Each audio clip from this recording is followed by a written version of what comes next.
इस कारण देवर्षि नारद को बनना पड़ा था एक बार बंदर। श्री नारद बड़े ही तपस्वी और ज्ञानी ऋषि हुए, जिनके ज्ञान और तप की माता पार्वती भी प्रशंसक थी। तभी एक दिन माता पार्वती श्री शिव से नारद मुनि के ज्ञान की तारीफ करने लगी। शिव ने पार्वती जी को बताया कि नारद बड़े ही ज्ञानी हैं, लेकिन किसी भी चीज का अहंकार अच्छा नहीं होता है। एक बार नारद को इसी अहंकार, घमंड के कारण बंदर बनना पड़ा था। यह सुनकर माता पार्वती को बहुत आश्चर्य हुआ। उन्होंने श्री शिव भगवान से पूरा कारण जानना चाहा। तब श्री शिव ने बतलाया, इस संसार में कोई कितना ही बड़ा ज्ञानी हो, लेकिन श्री हरि जो चाहते हैं वो उसे बनना ही पड़ता है। नारद को एक बार अपने इसी तप और बुद्धि का अहंकार, घमंड हो गया था। इसलिए नारद को सबक सिखाने के लिए श्री विष्णु को एक युक्ति सूझी। हिमालय पर्वत में एक बड़ी पवित्र गुफा थी। उस गुफा के निकट ही गंगा जी बहती थी। वह परम पवित्र गुफा नारद जी को अत्यंत सुहावनी लगी।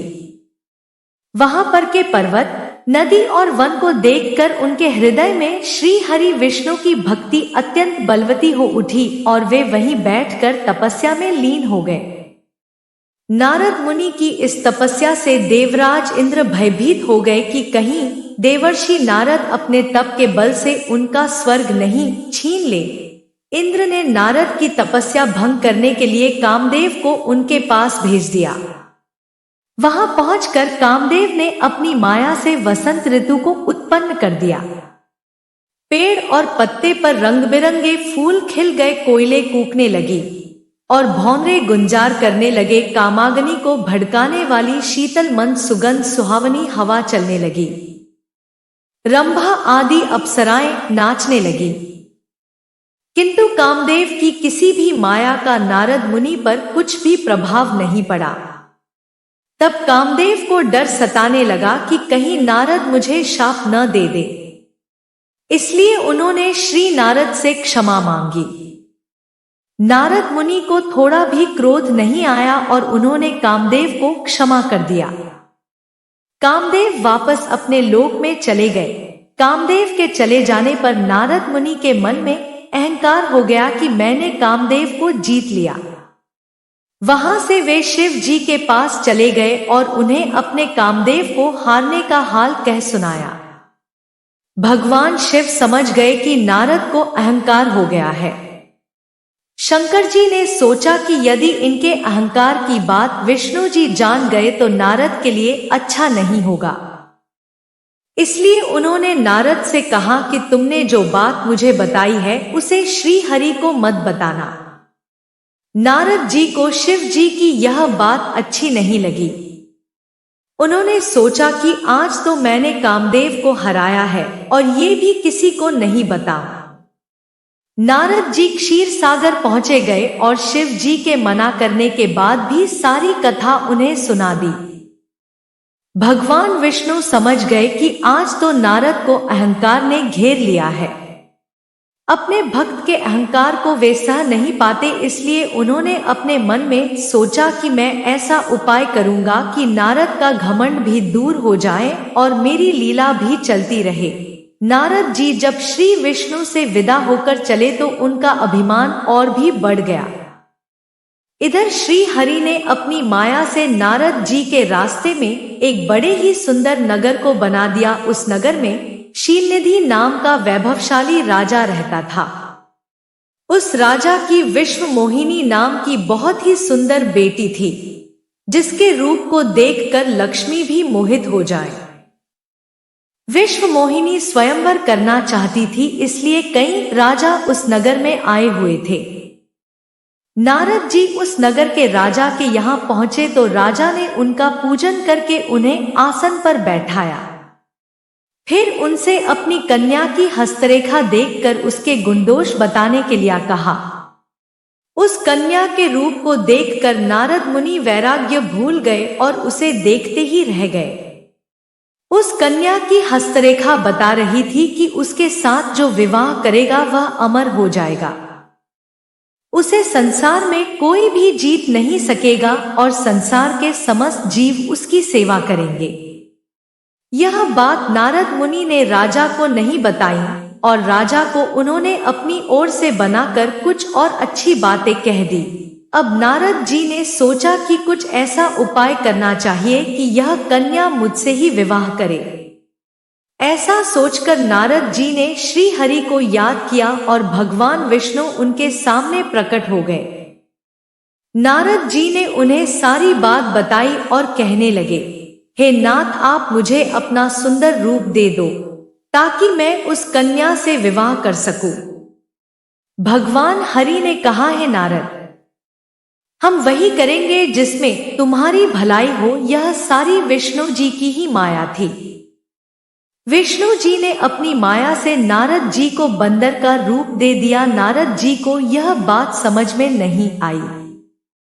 वो समझे कि मैं बहुत सुंदर लग रहा हूं। वहां पर छिपे हुए शिव जी के 2 गणों ने भी इस घटना को देख लिया। ऋषिराज नारद तत्काल विश्व मोहिनी के स्वयंवर में पहुंच गए और साथ ही शिव जी के वे दोनों गण भी ब्राह्मण का रूप बनाकर वहां पहुंच गए। वे दोनों गण नारद जी को सुनाकर कहने लगे कि भगवान ने इन्हें इतना सुंदर रूप दिया है कि राजकुमारी सिर्फ इन पर ही रीझेगी। उनकी बातों से नारद जी मन ही मन बहुत खुश हुए। स्वयं भगवान विष्णु भी उस स्वयंवर में एक राजा का रूप धारण कर आ गए। विश्व मोहिनी ने कुरूप नारद की तरफ देखा भी नहीं और राजा रूपी विष्णु के गले में वरमाला डाल दी। मोह के कारण नारद मुनि की बुद्धि नष्ट हो गई थी। राजकुमारी द्वारा अन्य राजा को वरमाला डालते देख वे परेशान हो उठे। उसी समय शिव जी के गणों ने ताना कसते हुए नारद जी से कहा, जरा दर्पण में अपना मुंह तो देखिए। मुनि ने जल में झांक कर अपना मुंह देखा और अपनी कुरूपता देखकर गुस्सा हो उठे। गुस्से में आकर उन्होंने शिव जी के उन दोनों गणों को राक्षस हो जाने का शाप दे दिया। उन दोनों को शाप देने के बाद जब मुनि ने एक बार फिर से जल में अपना मुंह देखा तो उन्हें अपना असली रूप फिर से मिल चुका था। नारद जी को अपना असली रूप वापस मिल गया था, लेकिन भगवान विष्णु पर उन्हें बहुत गुस्सा आ रहा था, क्योंकि विष्णु के कारण ही उनकी बहुत ही हंसी हुई थी। वे उसी समय विष्णु जी से मिलने के लिए चल पड़े। रास्ते में ही उनकी मुलाकात विष्णु जी, जिनके साथ लक्ष्मी जी और विश्व मोहिनी भी थी, से हो गई। उन्हें देखते ही नारद जी ने कहा, आप दूसरों की खुशियां देख ही नहीं सकते। आपके भीतर तो ईर्ष्या और कपट ही भरा हुआ है। समुद्र मंथन के समय आपने श्री शिव को बावला बनाकर विष और राक्षसों को मदिरा पिला दिया और स्वयं लक्ष्मी जी और कौस्तुभ मणि को ले लिया। आप बड़े धोखेबाज और मतलबी हो। हमेशा कपट का व्यवहार करते हो। हमारे साथ जो किया है उसका फल जरूर पाओगे। आपने मनुष्य रूप धारण करके विश्व मोहिनी को प्राप्त किया है, इसलिए मैं आपको शाप देता हूं कि आपको मनुष्य जन्म लेना पड़ेगा। आपने हमें स्त्री से दूर किया है, इसलिए आपको भी स्त्री से दूरी का दुख सहना पड़ेगा। और आपने मुझको बंदर का रूप दिया, इसलिए आपको बंदरों से ही मदद लेना पड़े। नारद के शाप को श्री विष्णु ने पूरी तरह स्वीकार कर लिया और उन पर से अपनी माया को हटा लिया। माया के हट जाने से अपने द्वारा दिए शाप को याद करके नारद जी को बहुत दुख हुआ, किंतु दिया गया शाप वापस नहीं हो सकता था। इसीलिए श्री विष्णु को श्री राम के रूप में मनुष्य बनकर अवतरित होना पड़ा। शिव जी के उन दोनों गणों ने जब देखा कि नारद अब माया से मुक्त हो चुके हैं, तो उन्होंने नारद जी के पास आकर और उनके चरणों में गिरकर कहा, है मुनिराज, हम दोनों शिव जी के गण हैं। हमने बहुत बड़ा अपराध किया है, जिसके कारण हमें आपसे शाप मिल चुका है। अब हमें अपने शाप से मुक्त करने की कृपा करें। नारद जी बोले, मेरा शाप झूठा नहीं हो सकता, इसलिए तुम दोनों रावण और कुंभकर्ण के रूप में महान ऐश्वर्यशाली बलवान तथा तेजवान राक्षस बनोगे और अपनी भुजाओं के बल से पूरे विश्व पर विजय प्राप्त करोगे। उसी समय भगवान विष्णु राम के रूप में मनुष्य शरीर धारण करेंगे। युद्ध में तुम दोनों उनके हाथों से मारे जाओगे और तुम्हारी मुक्ति हो जाएगी।